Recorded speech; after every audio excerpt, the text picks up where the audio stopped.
Speech of Gratitude to our beloved school head, Sir Perfecto P. Huna Jr., distinguished guests, teachers, parents, my fellow movers, friends, ladies, and gentlemen, a blessed morning to all of you.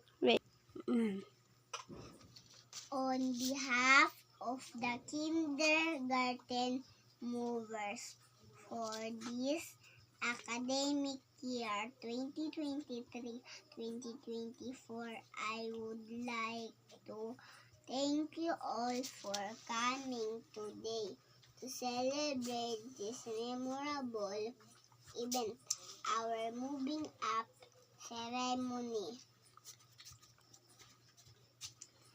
As we stand here today, adorned in our tiny caps and gowns, I am filled with an overwhelming sense of gratitude. Gratitude for the wonderful journey we have shared together in kindergarten.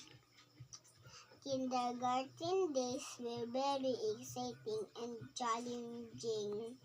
So today, I want to express my heartfelt thanks to our teacher, Ma'am Margie Lee. Thank you for your endless patience and your kindness.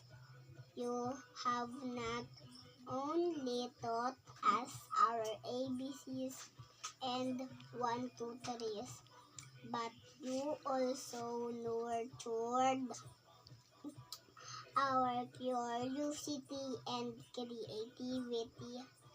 To my fellow movers, Kia, thank you for the friendship that we made and enjoyed as we embark on this new chapter of our lives. Let us carry the lessons we have learned with us always. Thank you to our parents and families for your love and support.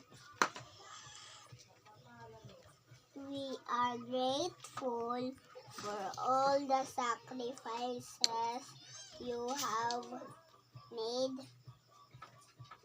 Thank you also to our school head, Sir Perfecto Huna Jr., for being kind and supportive.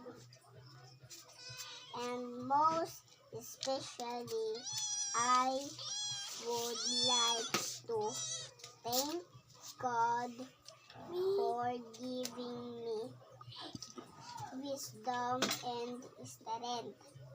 Thank you, kindergarten, for the unforgettable memories. Congratulations, class of 2024. We did it. Thank you and God bless us all. Thank you po. Good po.